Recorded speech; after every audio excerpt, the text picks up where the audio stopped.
Ivan IV entrou para a história como Ivan, o Terrível, um nome que atravessou séculos carregado de medo, contradição e fascínio.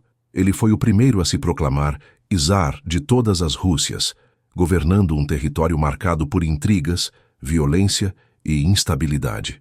Criado em meio a humilhações, traições e abandono, Ivan transformou suas dores em uma forma implacável de poder. Sob seu comando, a Rússia deixou de ser apenas um principado fragmentado e passou a se tornar um Estado centralizado. Mas esse processo teve um preço alto, pago com sangue, terror e paranoia.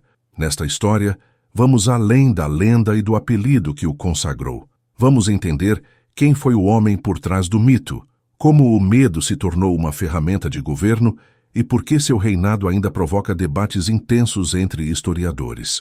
Se você gosta de histórias reais, complexas e sem romantização, já curta o vídeo, se inscreva no canal. E agora, vamos começar essa história. Antes do nascimento de Ivan IV, a Rússia ainda estava longe de ser o império temido que surgiria no século XVI. O território era conhecido como o Grão-Principado de Moscou, um estado em expansão, mas profundamente instável, construído sobre alianças frágeis, rivalidades internas e uma herança constante de violência política. Moscou havia conseguido se impor como o centro dominante entre os principados russos, superando rivais como Tver e Novgorod. Mas essa supremacia não significava unidade verdadeira. O poder do Grão-Príncipe dependia de um equilíbrio delicado entre a autoridade central e a nobreza, formada pelos boiardos, famílias aristocráticas antigas que controlavam vastas terras, exércitos privados e redes de influência profundamente enraizadas.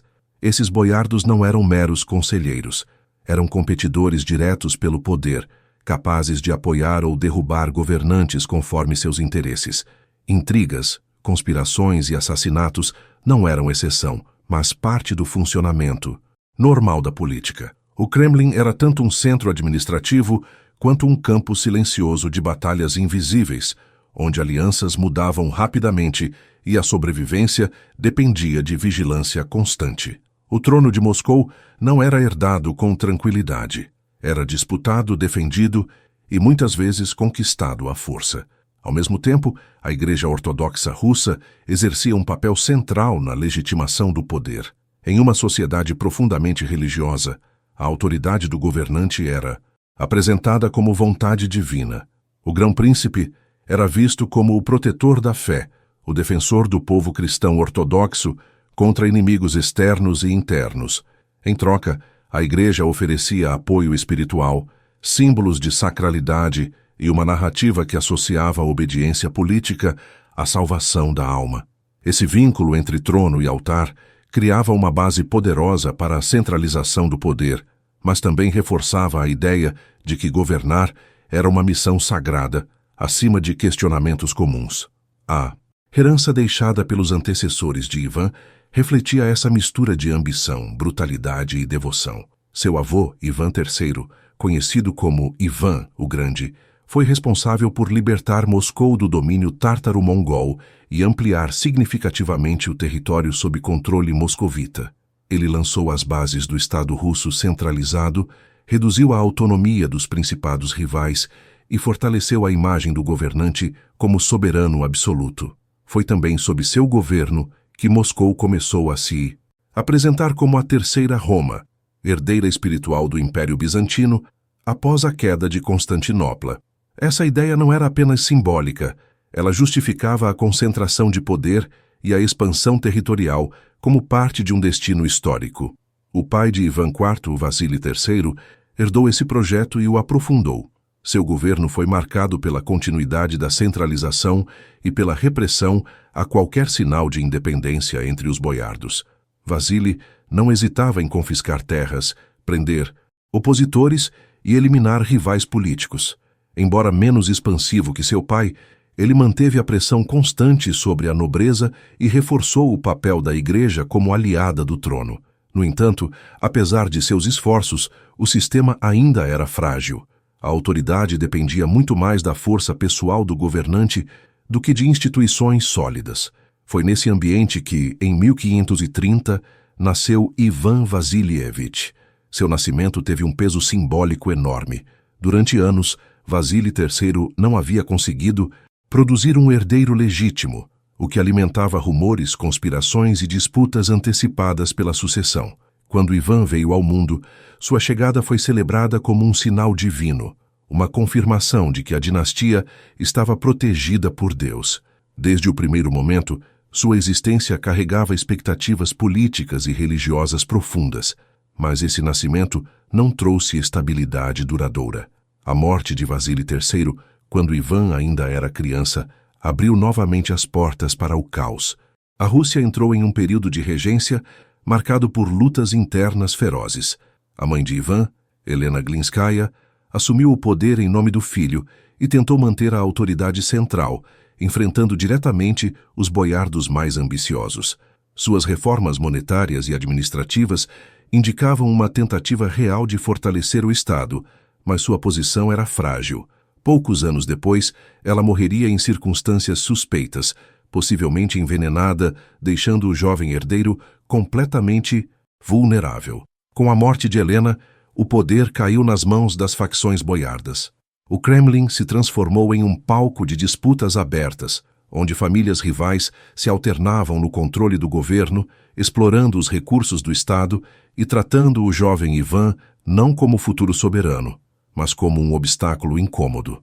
Ele cresceu cercado por desprezo, negligência e violência simbólica. Embora fosse o herdeiro legítimo, era frequentemente ignorado, humilhado e mantido à margem das decisões que definiam o destino do país. Esse contexto é essencial para compreender o peso que Ivan carregava antes mesmo de governar. Ele não herdou apenas um trono, mas um sistema construído sobre medo, traição e força bruta.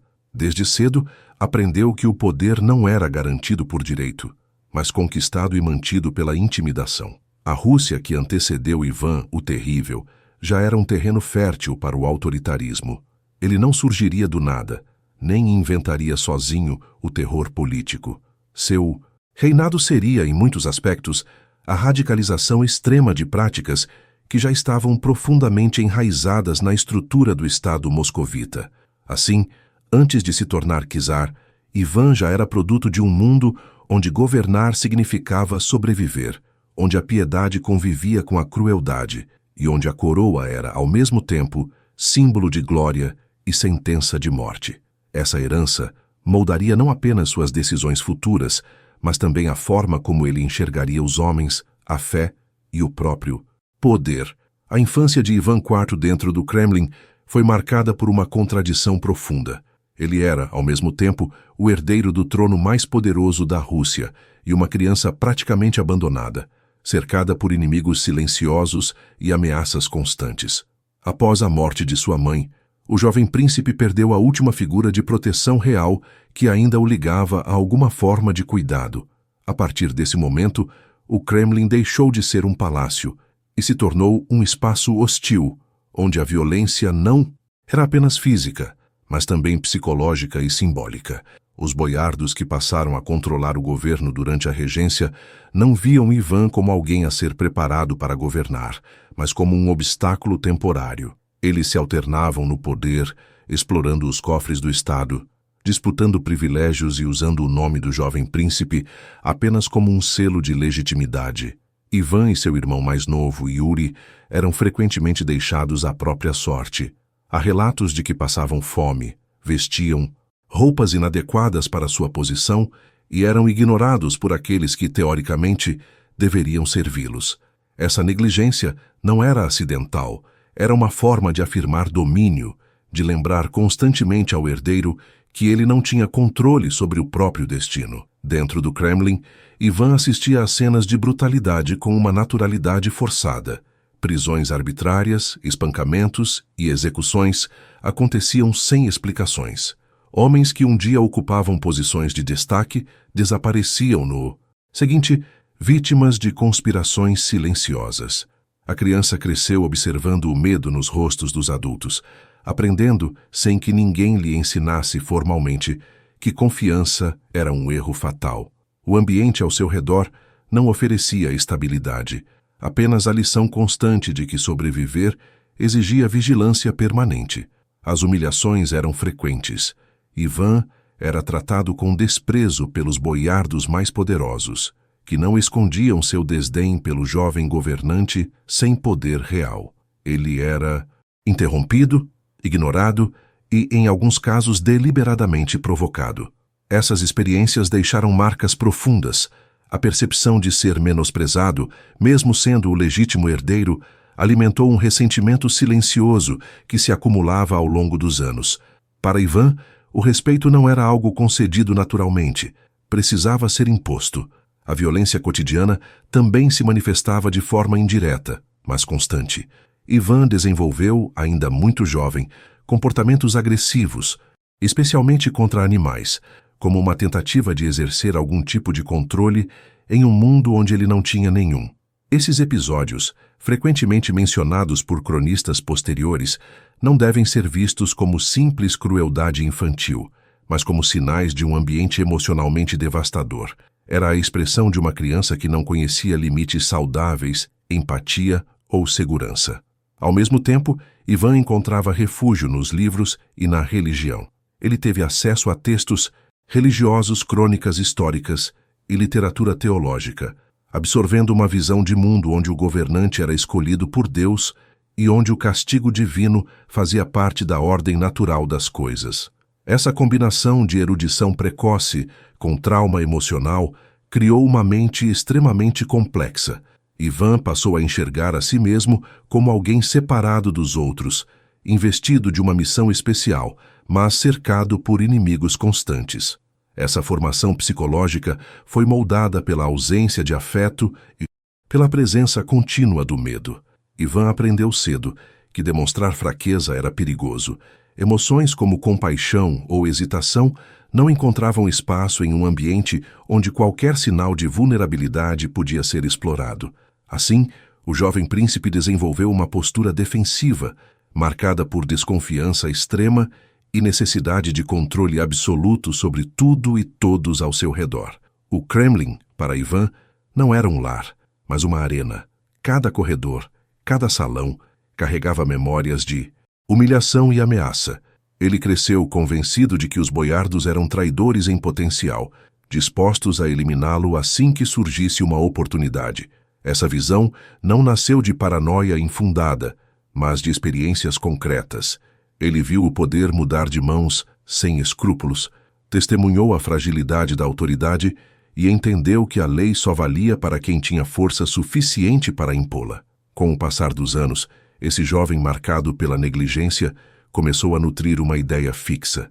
Quando finalmente tivesse o poder em suas mãos, não permitiria que ninguém o tratasse como havia sido tratado. O sofrimento da infância não gerou apenas dor, mas também uma determinação implacável. Ivan não sonhava com um governo equilibrado ou conciliador.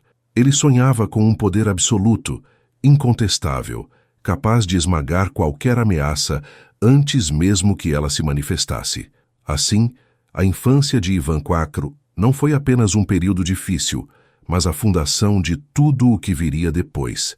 O terror, que marcaria seu reinado, não surgiu de forma repentina, nem foi resultado exclusivo de ambição política. Ele nasceu nos corredores frios do Kremlin, nas humilhações silenciosas, na violência banalizada e na certeza, aprendida desde cedo, de que sobreviver significava dominar. Quando Ivan finalmente alcançou a maioridade, a transição do jovem negligenciado para governante efetivo não aconteceu de forma gradual. Ela foi marcada por um gesto simbólico poderoso, cuidadosamente calculado, para romper com o passado recente e redefinir a própria natureza do poder na Rússia. Em 1547, Ivan não se contentou em assumir o título tradicional de Grão-Príncipe de Moscou. Ele se proclamou Czar de todas as Rússias, um termo carregado de significados históricos, religiosos e políticos que ultrapassavam em muito a realidade institucional do Estado naquele momento. O título de Czar, derivado de César, evocava diretamente a herança do Império Romano e, por extensão, do Império Bizantino. Ao adotá-lo, Ivan não estava apenas elevando sua posição hierárquica, Estava afirmando que seu poder não era comparável ao de outros príncipes, mas sim ao de imperadores ungidos por Deus. A cerimônia de coroação, realizada na Catedral da Dormição, no Kremlin, foi conduzida com um ritual profundamente religioso. Óleos sagrados, orações solenes e símbolos antigos reforçavam a ideia de que o novo czar governava por vontade divina, não por concessão da nobreza. Esse ato teve um impacto imediato. Para os boiardos, a mensagem era clara. Ivan não seria mais um jovem manipulável, nem um governante dependente de conselhos interessados. Ele se colocava acima das facções, como árbitro supremo do destino do Estado. Para o povo, a coroação representava esperança. Após décadas de instabilidade e disputas internas, a figura de um czar forte prometia ordem, proteção e justiça, ao menos em teoria. Os primeiros anos do reinado confirmaram parcialmente essas expectativas. Ivan iniciou seu governo cercando-se de conselheiros competentes, muitos deles oriundos de camadas sociais menos tradicionais, o que enfraquecia a influência direta dos grandes clãs boiardos. Esse grupo, frequentemente chamado de Conselho Escolhido, ajudou a estruturar uma série de reformas que buscavam fortalecer a administração central e tornar o Estado mais funcional. Uma das mudanças mais importantes foi a reforma legal.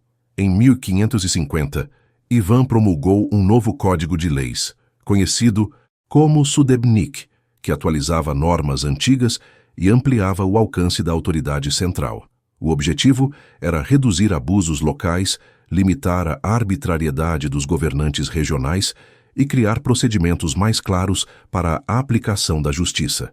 Embora ainda distante de qualquer conceito moderno de legalidade, essa reforma representava um esforço real de organização do Estado.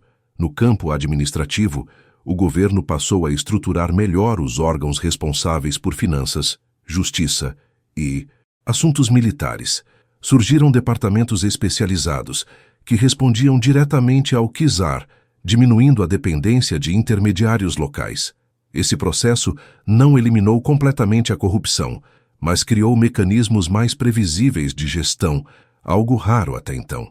A centralização avançava não apenas pela força, mas também pela burocracia. O setor militar também passou por transformações significativas. Ivan promoveu a criação de unidades permanentes, como os streltsy, soldados, armados com armas de fogo, pagos diretamente pelo Estado. Essa mudança reduzia a dependência das tropas fornecidas pelos boiardos e colocava o poder militar sob controle direto do czar. Ao mesmo tempo, reforçava a ideia de um exército nacional, leal à coroa, e não a interesses regionais. A Igreja Ortodoxa, por sua vez, manteve um papel central nesse processo. Ivan se apresentava como defensor da fé e promotor da ordem cristã. Em troca, a Igreja legitimava suas reformas e reforçava a imagem do czar como governante escolhido por Deus. Essa aliança ajudava a conter resistências e a criar uma narrativa de unidade espiritual em torno do poder central. Durante esse período inicial, o clima no país era de relativo otimismo. As reformas davam a impressão de um governo racional, preocupado com estabilidade e justiça. A administração parecia funcionar. As fronteiras estavam relativamente seguras e o jovem czar demonstrava energia e inteligência. Muitos acreditavam que Ivan inauguraria uma nova era, marcada por força, mas também por equilíbrio. No entanto, mesmo nesse momento de esperança, os traços de sua formação traumática não desapareceram. A desconfiança em relação à nobreza continuava presente, ainda que disfarçada por gestos de cooperação. Ivan observava atentamente cada movimento ao seu redor, consciente de que o poder conquistado poderia ser perdido tão rapidamente quanto fora alcançado por seus antecessores. Esse breve período de estabilidade foi fundamental para consolidar a autoridade do czar e criar as bases institucionais do Estado russo. Ele mostrou que Ivan era capaz de governar com método, planejamento e visão estratégica, mas também revelou uma tensão latente entre o desejo de ordem e o medo constante da traição. A ascensão ao trono e a coroação como czar não marcaram apenas o início de um governo promissor, mas também o momento em que expectativas elevadas começaram a conviver com sombras que mais tarde se tornariam impossíveis de ignorar. Com o poder interno relativamente estabilizado e a autoridade do czar consolidada, Ivan IV voltou seu olhar para fora. A expansão territorial não era apenas uma ambição pessoal, mas parte essencial do projeto de fortalecimento do Estado russo. Controlar as fronteiras significava reduzir ameaças externas, ampliar recursos econômicos e, sobretudo, afirmar a imagem do czar como soberano absoluto, capaz de subjugar inimigos históricos. Nesse contexto, as campanhas militares contra os khanatos tártaros tornaram-se o eixo central da política externa de Ivan. Desde o colapso do domínio mongol, Moscou convivia com a presença dos khanatos herdeiros da Horda Dourada, entre eles Kazan e Astrakhan. Essas entidades políticas não apenas representavam uma ameaça militar constante, mas também controlavam rotas comerciais estratégicas ao longo do rio Volga. Para Ivan, a existência desses khanatos era um lembrete permanente da antiga submissão russa aos tártaros. Derrotá-los tinha um significado simbólico profundo. Era a confirmação definitiva de que a Rússia havia superado seu passado de dependência.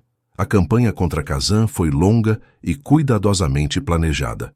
Após tentativas fracassadas em anos anteriores, Ivan decidiu investir pesadamente em recursos militares e logísticos.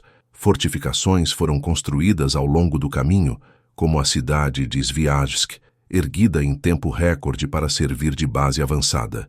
O uso de artilharia pesada, tecnologia ainda relativamente nova na região, mostrou a disposição do czar em empregar métodos modernos de guerra para alcançar seus objetivos.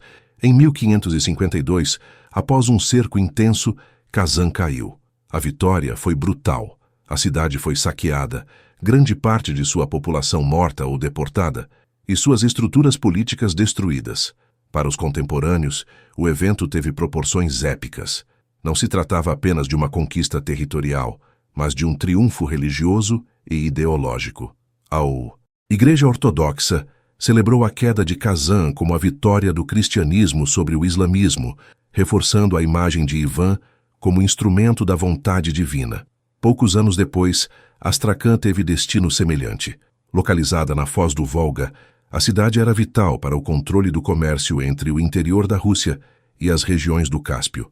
Sua conquista, em 1556, completou o domínio russo sobre o Volga, transformando o rio em uma artéria interna do estado. Com isso, Moscou passou a controlar uma das principais rotas comerciais da Eurásia, ampliando sua influência econômica e estratégica. Essas vitórias tiveram efeitos imediatos na percepção do poder do czar. Internamente, elas silenciaram muitos críticos e enfraqueceram a oposição da nobreza. O sucesso militar reforçava a ideia de que Ivan era um governante escolhido por Deus, capaz de proteger e expandir a Rússia. Externamente, os reinos vizinhos passaram a enxergar Moscou com mais cautela. A Rússia deixava de ser um ator regional limitado para se tornar uma potência emergente, com ambições claras e capacidade de realizá-las. A expansão também trouxe desafios. Os novos territórios eram cultural e religiosamente diversos, exigindo políticas de administração e integração.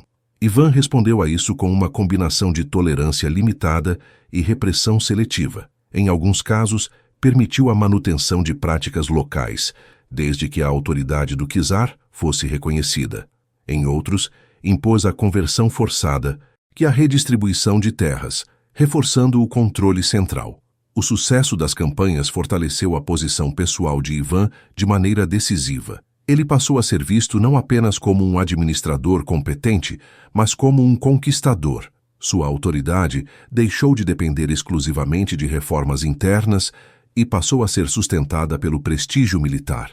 Cada vitória alimentava sua autoconfiança e reforçava a crença de que o medo era um instrumento legítimo de governo. Ao mesmo tempo, essas conquistas contribuíram para a construção de uma imagem quase mítica do czar. Crônicas e relatos da época descreviam Ivan como um governante severo, mas justo, capaz de punir inimigos implacavelmente e proteger os fiéis. Essa narrativa promovida pela igreja e pela corte, ajudava a justificar tanto a violência externa quanto a concentração de poder interno. O controle do Volga marcou um ponto de inflexão na história russa. Ele abriu caminho para futuras expansões em direção ao leste, incluindo a penetração na Sibéria, e consolidou a ideia de que a Rússia estava destinada a crescer territorialmente. Ivan não apenas herdou um estado em formação, ele o projetou para além de suas fronteiras tradicionais.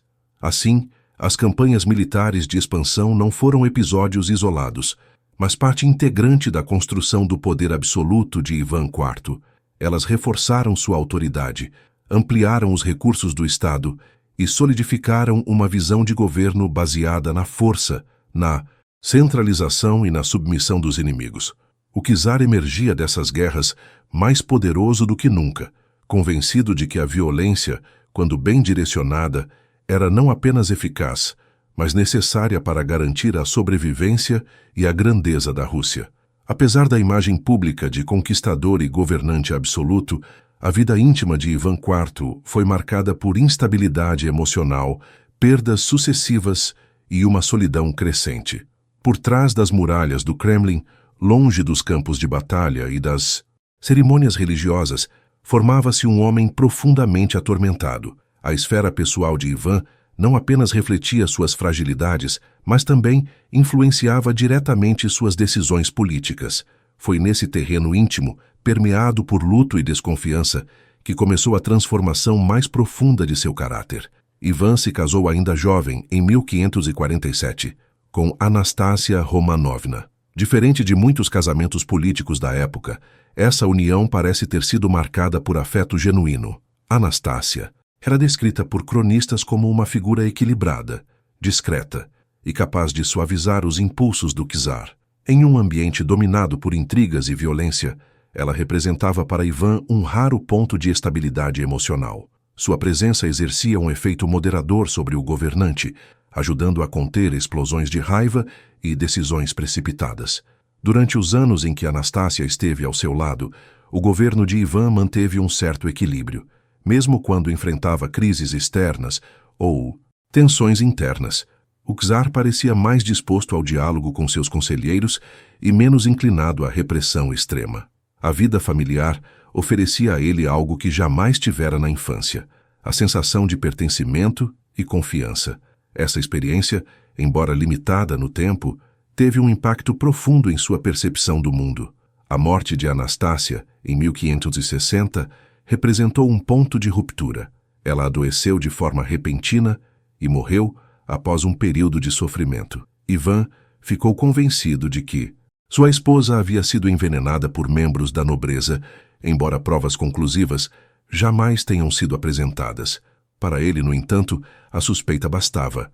A perda reativou traumas antigos e reforçou a convicção de que estava cercado por traidores, dispostos a atingi-lo em seu ponto mais vulnerável. O luto de Ivan não se manifestou apenas como tristeza, mas como fúria. A morte de Anastácia intensificou sua desconfiança em relação aos boiardos e aos próprios conselheiros que antes haviam participado das reformas iniciais.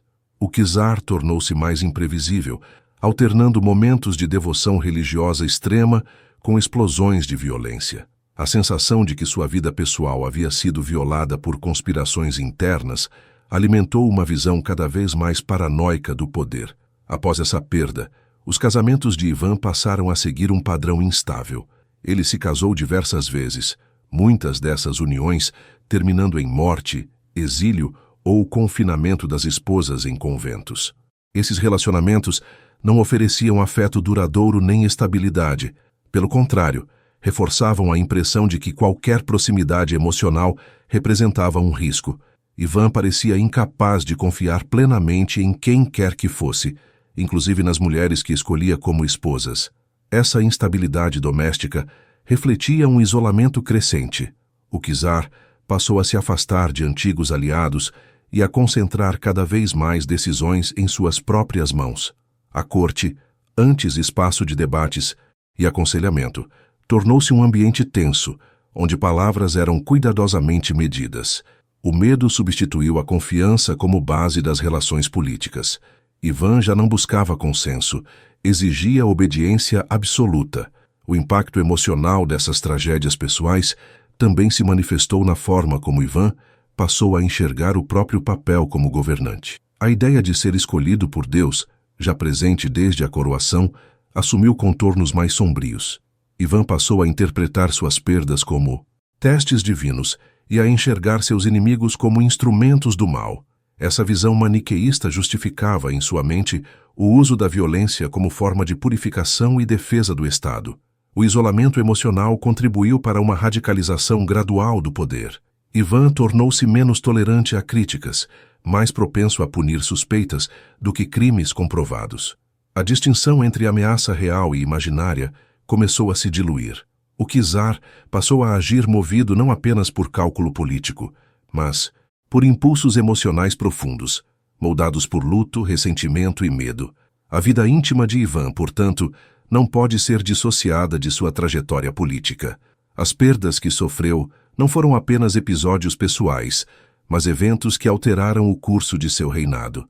A morte de Anastácia marcou o fim de um período de relativo equilíbrio e o início de uma fase mais sombria.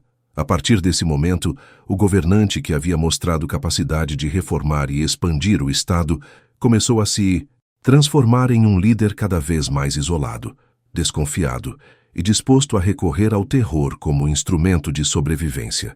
Esse processo não foi imediato nem linear, mas suas raízes estavam fincadas nesse período de dor e ruptura. A tragédia pessoal abriu espaço para uma lógica de poder mais extrema, onde a segurança do czar se confundia com a submissão absoluta de todos ao seu redor. O homem que havia encontrado, ainda que brevemente, algum conforto na vida familiar, agora se fechava em um mundo de suspeitas, preparando o terreno para a fase mais violenta de seu governo. A criação da Opríchnina marcou a virada mais radical e sombria do reinado de Ivan IV. O que antes se apresentava como desconfiança latente transformou-se em um sistema formal de governo baseado no medo. Em 1565, após anos de tensão acumulada, perdas pessoais e suspeitas constantes de traição, Ivan tomou uma decisão extrema: dividir o próprio Estado russo em duas partes distintas, uma sob seu controle direto e absoluto, e outra administrada de forma tradicional pela nobreza. A parte diretamente governada pelo czar recebeu o nome de Opríchnina. Não se tratava apenas de um território, mas de um conceito político novo, criado para isolar Ivan de qualquer influência que ele considerasse ameaçadora. As terras da Opríchnina incluíam regiões estratégicas, cidades importantes e áreas economicamente valiosas.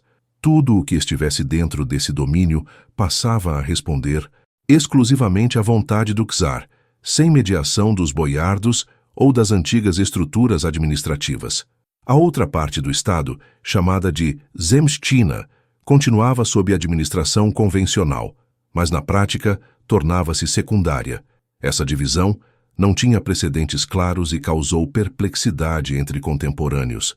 Muitos não compreendiam se tratava-se de uma manobra temporária ou de uma reconfiguração permanente do poder. Para Ivan, no entanto, o objetivo era claro: criar um espaço onde pudesse governar sem restrições, eliminando qualquer oposição real ou imaginária.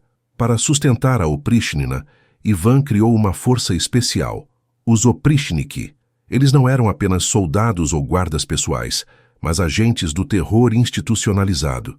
Vestiam-se de preto, evocando tanto o luto quanto o simbolismo monástico, e frequentemente carregavam em seus cavalos símbolos macabros, como cabeças de cães e vassouras, representando a intenção de farejar e varrer os traidores do Estado. Esses elementos não eram meramente decorativos, faziam parte de uma encenação cuidadosamente construída para espalhar medo.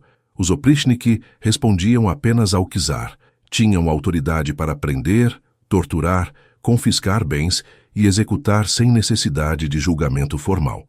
Bastava a suspeita de deslealdade. A lei, como conceito estável, perdeu importância dentro da Opríchnina. O poder passou a ser exercido de forma direta, pessoal e imprevisível, refletindo o estado psicológico do próprio Ivan. O confisco de terras tornou-se uma ferramenta central desse sistema.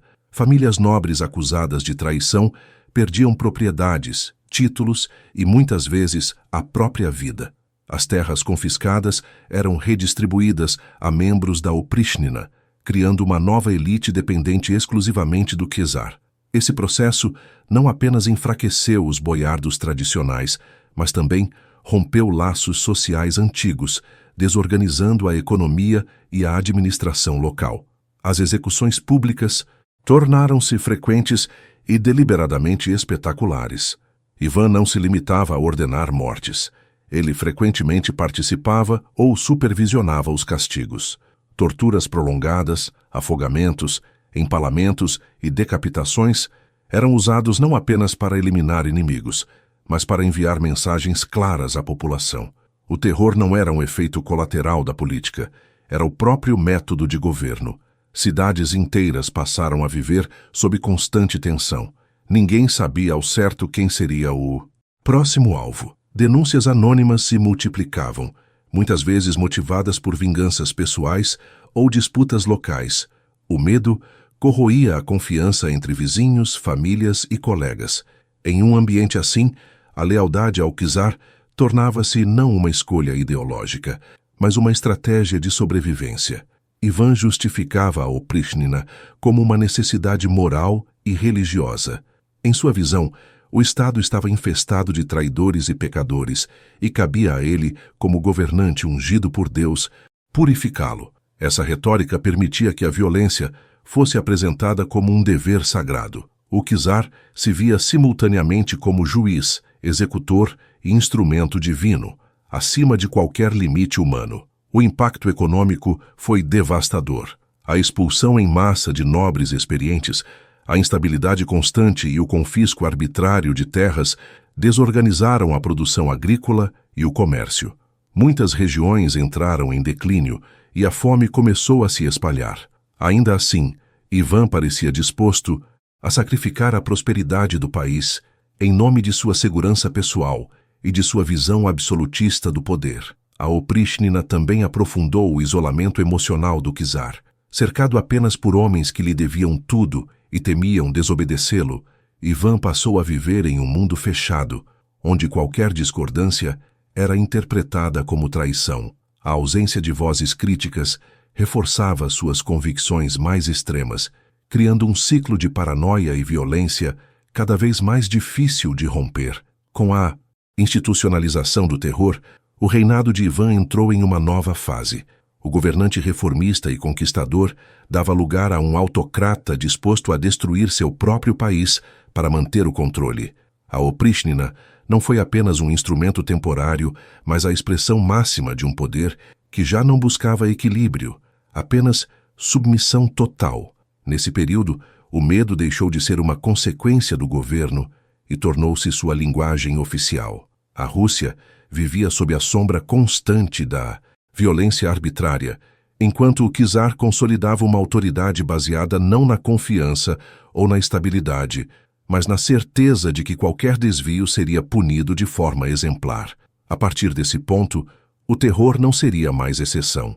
Ele passaria a definir o próprio caráter do Estado. O auge da violência interna durante o reinado de Ivan IV representou o ponto em que o terror deixou de ser um instrumento seletivo e passou a atingir o próprio tecido social do país. A Oprichnina, que inicialmente se apresentava como um mecanismo para eliminar traidores específicos, transformou-se em uma máquina de repressão indiscriminada. A paranoia do czar atingiu níveis extremos e qualquer sinal de autonomia, prosperidade ou simples diferença passou a ser interpretado como ameaça direta ao poder central. Nesse contexto, Novgorod tornou-se o símbolo máximo dessa fase de brutalidade. Historicamente, a cidade havia sido um centro comercial próspero, com tradições de relativa autonomia e fortes vínculos com o mundo báltico e a Europa ocidental. Para Ivan, essas características despertavam suspeitas profundas.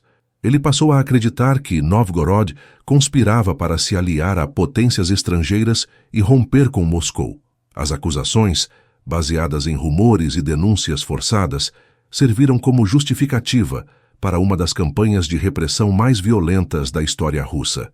Em 1570, Ivan liderou pessoalmente uma expedição punitiva contra a cidade. O que se seguiu foi um massacre sistemático. Durante semanas, habitantes de todas as classes sociais foram presos, torturados e executados. Homens, mulheres e crianças foram mortos sob acusações genéricas de traição. Muitos foram afogados no rio Volkhov, outros esquartejados ou queimados vivos. Igrejas e mosteiros, longe de serem poupados, tornaram-se locais de interrogatório e execução. O terror em Novgorod não se limitou à violência física. Propriedades foram saqueadas, riquezas confiscadas e arquivos destruídos. A cidade, que por séculos havia sido um dos pilares econômicos da região, foi devastada. O massacre não apenas eliminou vidas, mas destruiu redes comerciais, tradições administrativas e a própria identidade urbana de Novgorod. O impacto econômico se estendeu muito além da cidade, afetando todo o norte da Rússia. Esse episódio marcou um ponto de não retorno. A repressão deixou de ser vista como resposta a ameaças específicas e passou a ser compreendida como expressão do estado mental do próprio czar. A paranoia de Ivan intensificou-se à medida que o terror se expandia. Cada nova execução parecia reforçar sua convicção de que estava cercado por inimigos invisíveis. O medo que ele espalhava no país refletia o medo que carregava dentro de si. As perseguições generalizadas se multiplicaram. Famílias inteiras foram eliminadas com base em denúncias frágeis ou simples associações. Servidores do Estado, clérigos, comerciantes e até membros da Oprichnina passaram a ser alvos, à medida que a desconfiança se voltava para todos. O sistema que Ivan criara para protegê-lo começava a se voltar contra si mesmo, alimentando um ciclo interminável de violência. O colapso social tornou-se evidente em várias regiões. A expulsão de populações, o confisco de terras e a insegurança constante provocaram deslocamentos em massa. Camponeses fugiam de áreas afetadas pelo terror, abandonando campos e aldeias. A produção agrícola caiu drasticamente, agravando crises de fome já existentes. A economia, fragilizada por anos de instabilidade, entrou em declínio acentuado. O medo corroía as relações humanas. A confiança desapareceu das comunidades, substituída por silêncio e suspeita. Denunciar alguém tornava-se uma forma de autopreservação. Laços familiares e sociais eram rompidos pela necessidade de sobreviver em um ambiente onde qualquer palavra mal interpretada podia levar à morte. A sociedade russa mergulhava em um estado de trauma coletivo. Ivan, por sua vez, parecia cada vez mais isolado. Cercado por violência, ele se afastava da realidade concreta do sofrimento causado por suas ordens. A devoção religiosa, antes um elemento de legitimação, assumiu um caráter obsessivo. O czar alternava períodos de penitência extrema com surtos de crueldade, convencido de que suas ações, por mais brutais que fossem, faziam parte de um desígnio maior. O massacre de Novgorod tornou-se um aviso claro para o restante do país. Nenhuma cidade, por mais antiga ou leal que se considerasse, estava a salvo. A autoridade do czar atingia seu ápice, mas esse poder era sustentado por um terreno instável, construído sobre ruínas humanas e sociais. O Estado parecia forte na superfície, mas por dentro estava profundamente enfraquecido. Essa fase de violência extrema não fortaleceu a Rússia. Pelo contrário, acelerou seu desgaste. A repressão generalizada destruiu elites administrativas, comprometeu a economia e minou qualquer possibilidade de estabilidade duradoura. O país sobrevivia sob uma paz imposta pelo medo, frágil e artificial. Assim, o auge da violência interna revelou o preço real do governo pelo terror. A paranoia do czar, longe de proteger o Estado, empurrou a Rússia para um período de sofrimento profundo e instabilidade crônica. O poder absoluto de Ivan IV alcançava seu ponto máximo justamente quando começava a corroer as bases que o sustentavam. O terror, antes instrumento, tornava-se um fim em si mesmo, arrastando o país para um estado de colapso silencioso. O declínio do reinado de Ivan IV tornou-se evidente quando o terror interno, longe de fortalecer o Estado, começou a revelar suas consequências mais profundas. Enquanto a Rússia era consumida pela repressão, e pela instabilidade interna, ameaças externas exigiam atenção, recursos e liderança estratégica. Ivan, no entanto, já não era o governante equilibrado de seus primeiros anos.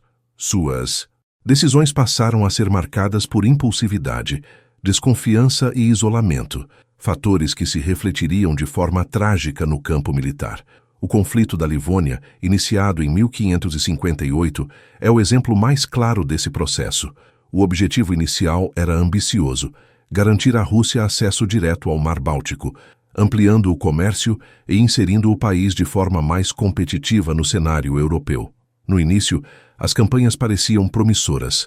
As forças russas obtiveram vitórias rápidas contra a Ordem Livoniana, enfraquecida e dividida. Contudo, o que começou como uma guerra de oportunidade transformou-se em um conflito prolongado e desastroso. A guerra atraiu a intervenção de potências mais organizadas e experientes, como o Reino da Polônia-Lituânia, a Suécia e a Dinamarca. A Rússia, já desgastada internamente, não possuía recursos humanos, financeiros ou administrativos para sustentar um conflito de longa duração em múltiplas frentes. A liderança militar tornou-se errática, com os generais sendo substituídos, presos ou executados por suspeitas de traição. O medo que dominava o interior do país também contaminava o exército, minando a iniciativa e a coesão das tropas. A Oprichnina agravou ainda mais a situação. Ao confiscar terras e eliminar membros experientes da nobreza militar, Ivan enfraqueceu a estrutura de comando do exército. Muitos dos que poderiam ter contribuído para a defesa do Estado haviam sido mortos, exilados ou despojados de suas posses.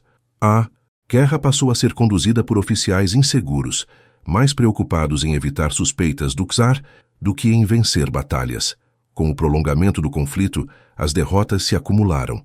Territórios conquistados foram perdidos, cidades estratégicas caíram e a Rússia acabou isolada diplomaticamente. Ao final, o país saiu da guerra sem acesso ao Báltico e profundamente enfraquecido. O fracasso na Livônia simbolizou o colapso da ambição externa de Ivan e expôs os limites de um poder baseado no medo. Paralelamente, a economia entrava em crise profunda. Anos de confisco de terras, deslocamentos populacionais e instabilidade haviam comprometido a produção agrícola. A fuga de camponeses tornou-se comum, levando ao abandono de vilas inteiras. A arrecadação de impostos despencou, enquanto os gastos militares continuavam a crescer. O resultado foi uma combinação devastadora de escassez, inflação e fome. Regiões inteiras enfrentaram carestia severa. A fome não era apenas consequência de fatores naturais, mas resultado direto da desorganização do Estado. A repressão havia destruído as estruturas que garantiam a sobrevivência da população. Em meio a esse cenário, o sofrimento popular aumentava, enquanto o czar parecia cada vez mais distante da realidade cotidiana de seus súditos. No plano pessoal, o desmoronamento de Ivan atingiu seu ápice em um episódio que se tornaria um dos mais simbólicos de seu reinado: a morte de seu próprio filho, Ivan Ivanovich. Em 1581, durante uma discussão violenta, o czar golpeou o herdeiro, ferindo-o gravemente. O jovem morreu poucos dias depois. O ato, cometido em um momento de fúria, teve consequências irreversíveis para a dinastia e para o próprio Ivan. A morte do filho não foi apenas uma tragédia familiar. Ela representou o colapso final do autocontrole do czar e a destruição de qualquer perspectiva clara de sucessão. Ivan perdera não apenas um herdeiro capaz, mas também o último elo emocional que ainda o ligava a algum senso de humanidade. Cronistas da época descrevem um governante consumido pela culpa, alternando lamentos desesperados com crises de raiva ainda mais intensas. Esse episódio expôs, de forma brutal, os efeitos acumulados de anos de violência e paranoia. O homem que havia acreditado controlar o medo, agora era prisioneiro dele. A autoridade de Ivan, embora formalmente intacta, estava moralmente esvaziada. Seus últimos anos foram marcados por decadência física, instabilidade mental e um isolamento quase completo. O declínio do reinado de Ivan IV não ocorreu de forma repentina, mas como resultado de escolhas acumuladas. Guerras mal conduzidas, repressão interna extrema e desorganização econômica convergiram para um cenário de colapso. O czar, que havia iniciado seu governo com reformas e conquistas, encerrava sua trajetória cercado por ruínas, tanto no Estado quanto em sua própria vida. A morte do filho sintetizou esse processo. Ela não foi apenas um crime trágico, mas o símbolo de um poder que se voltou contra si mesmo. Ivan, o Terrível, já não governava apenas um país em crise. Ele personificava a própria crise, um soberano cuja história se confundia com o declínio do mundo que ajudara a construir. Os últimos anos de Ivan IV foram marcados por um silêncio pesado, quebrado apenas por explosões ocasionais de violência e longos períodos de introspecção religiosa. O czar, que um dia governara com energia e ambição, agora parecia um homem consumido pelo peso de suas próprias ações. A morte de seu filho e herdeiro não apenas encerrou uma linha de sucessão promissora, mas aprofundou uma crise pessoal que já vinha se formando havia anos. Ivan entrou em uma fase de isolamento quase total, afastando-se da corte, dos conselheiros e até mesmo da vida pública. A obsessão com traições não diminuiu com o passar do tempo. Ao contrário, tornou-se mais difusa e menos racional. Ivan via inimigos em todos os lugares. Antigos aliados, membros do clero, servidores próximos e até integrantes de sua própria guarda passaram a ser alvos de suspeita. A confiança, que já era rara, desapareceu por completo. O czar passou a governar por meio de ordens abruptas, muitas vezes contraditórias, refletindo um estado mental instável. A culpa religiosa assumiu um papel central nesses últimos anos. Ivan mergulhou em práticas de penitência extrema, alternando jejuns rigorosos com longas sessões de oração. Ele buscava redenção espiritual, convencido de que suas ações haviam atraído a ira divina. Ao mesmo tempo, essa devoção não o impedia de recorrer novamente à violência. A fé, longe de pacificá-lo, intensificava seus conflitos internos. Ivan se via como um pecador escolhido por Deus, simultaneamente culpado e indispensável. Fisicamente, o czar apresentava sinais claros de declínio. Relatos contemporâneos descrevem um homem envelhecido antes do tempo, sofrendo de dores constantes, fraqueza e episódios de colapso. Sua saúde deteriorava-se rapidamente, agravada por um estilo de vida marcado por excessos, estresse contínuo e crises emocionais. A imagem de poder absoluto começava a se desfazer, revelando um governante frágil e imprevisível. No plano político, o Estado refletia essa fragilidade. A Oprichnina havia sido formalmente dissolvida, mas suas consequências persistiam. As estruturas administrativas estavam enfraquecidas, a economia seguia em crise e a população permanecia traumatizada. A autoridade central existia mais por inércia do que por eficiência. O medo ainda mantinha a obediência, mas já não garantia estabilidade. A ausência de um herdeiro forte agravava a incerteza. Ivan deixou no trono seu filho mais novo, Fyodor, um homem considerado frágil e pouco apto para governar. Essa realidade gerava ansiedade entre a elite e aumentava as disputas nos bastidores do poder.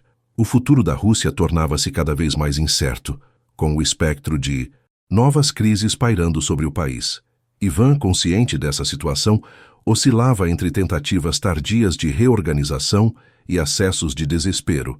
Ele nomeava e destituía funcionários com rapidez, mudava políticas sem explicação e reagia de forma desproporcional a qualquer sinal de discordância.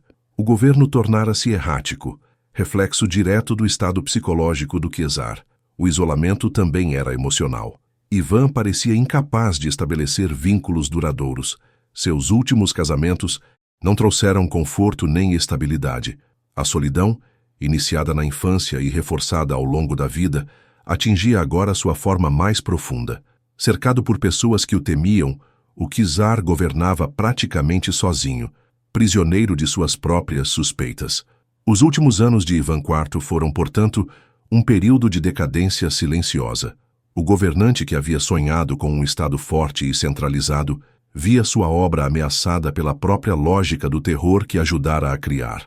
A paranoia, antes ferramenta de controle, tornara-se um fardo insuportável.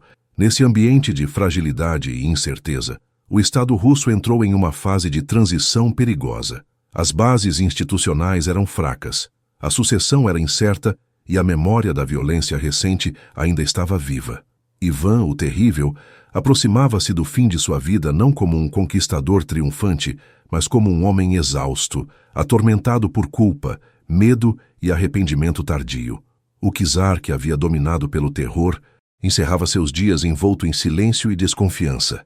Seu poder formal permanecia, mas sua autoridade real estava corroída. O fim se aproximava, trazendo consigo não apenas a morte de um governante, mas o início de um período de profunda instabilidade que colocaria à prova tudo o que ele havia construído. A morte de Ivan IV, em 1584, encerrou um dos reinados mais longos e perturbadores da história russa. O czar faleceu em Moscou, após anos de declínio físico e mental, deixando para trás um Estado exaurido, uma sociedade traumatizada e uma sucessão profundamente frágil. Sua morte não trouxe alívio imediato nem estabilidade. Pelo contrário, revelou o tamanho do vazio político que seu governo havia criado. Ivan governara concentrando tanto poder em si mesmo que, ao desaparecer, deixou poucas estruturas capazes de sustentar o país com eficiência. O trono passou para seu filho Fyodor I, um homem piedoso, introspectivo e amplamente considerado incapaz de governar sozinho. Embora formalmente coroado czar, Fyodor dependia de conselheiros e parentes para conduzir os assuntos do Estado. A figura mais influente nesse período seria Boris Godunov, cunhado de Fyodor, que assumiu, na prática, o comando da Rússia. Essa transição evidenciou um problema central do legado de Ivan.